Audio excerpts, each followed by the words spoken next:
first time Aaron realized comfort was killing him. He was sitting on his couch with a plate of microwaved pizza rolls balanced on his stomach. The TV flickered. His phone scrolled. Hours blurred. He was 30 years old. And yet the highlight of his day was finishing a season of some show he wouldn't even remember a month later. And as he sat there, a thought hit him like a gut punch. This is not a life. This is a waiting room.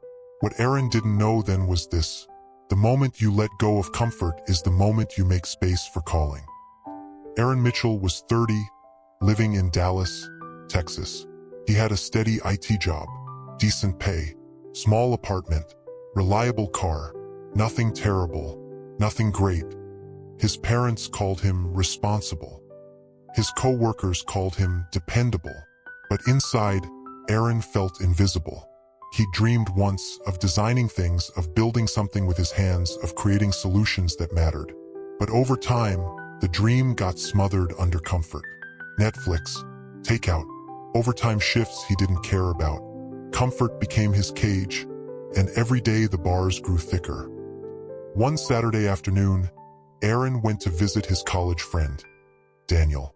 Daniel had started a nonprofit that built affordable housing with volunteer teams. Aaron expected to see stress lines, exhaustion, maybe failure.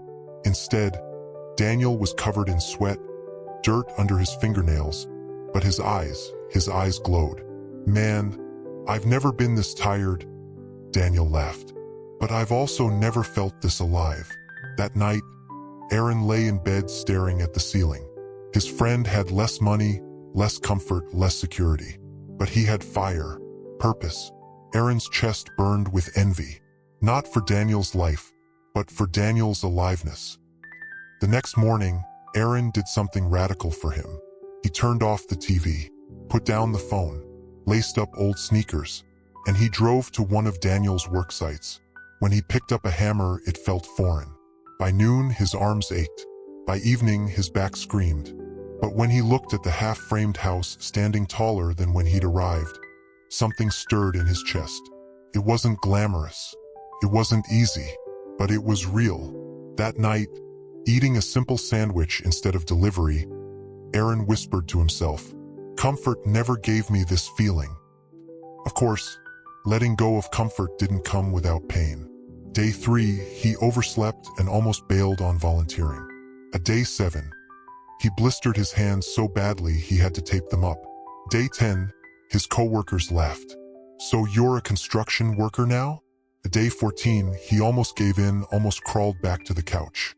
But every time he wanted to quit, he remembered Daniel's eyes, glowing with life. And he asked himself, do I want to be comfortable, or do I want to be alive? By the 3rd week, Aaron saw the first family move into a house he'd helped build. The parents hugged the volunteers, tears streaking their dusty faces. The little boy ran from room to room shouting, "This one's mine!" Aaron swallowed hard. All the shows he had binge-watched, all the nights he had scrolled endlessly, none of it compared to this moment. For the first time in his adult life, he felt what calling tasted like. But comfort doesn't let go without a fight. There were nights when the couch called louder than the hammer. Days when his body ached and the thought of easy tempted him. Weeks when progress felt too slow. And every time, the old voice whispered, "Why work harder when you could relax? Why strain when you could rest?" But Aaron had begun to see the truth. Rest without purpose is just wasting away. It's like sinking into a couch while life passes you by. Hours gone, nothing gained. But purposeful rest? That's different. That's the runner catching her breath so she can keep going. That's the seed waiting in the soil, gathering strength before it blooms. One drains you, the other prepares you. And Aaron decided he was done wasting away. 6 months later, Aaron wasn't just volunteering. He was leading small teams, organizing projects. His IT skills helped streamline the nonprofit's donations and scheduling. He had lost 20 pounds, gained strength, built confidence. But more than that, he had gained something priceless: clarity. Comfort had never shown him who he was, but calling was shaping him into someone new. One evening, Daniel asked Aaron to speak at a fundraiser. Aaron froze. He wasn't a speaker. He was the guy who used to hide on his couch. But he stood anyway. His voice shook at first, then steadied. "I used to think comfort was the goal," he told the crowd.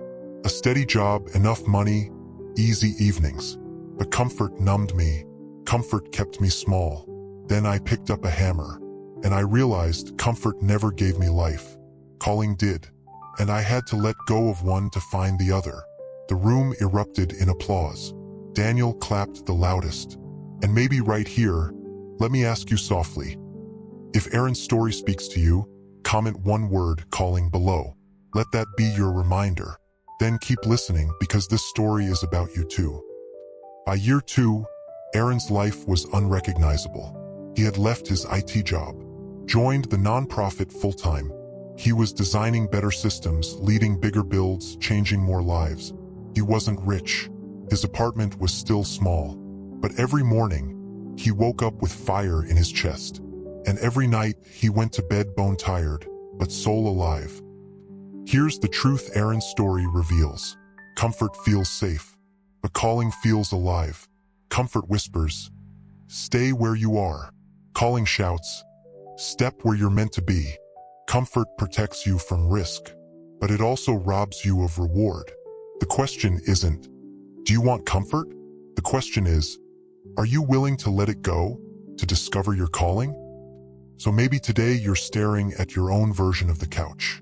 The job that pays the bills but starves your soul. The habits that feel safe but keep you small. The comfort that keeps you asleep. And maybe, just maybe, this is the day you let go. Not because it's easy, but because it's time. Because the day Aaron let go of comfort was the day he found his calling. And maybe it's your day too. If the story spoke to you, comment calling below. Let's see how many of us are ready to begin.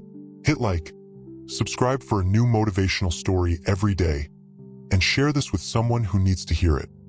Together, we're building more than stories. We're building lives.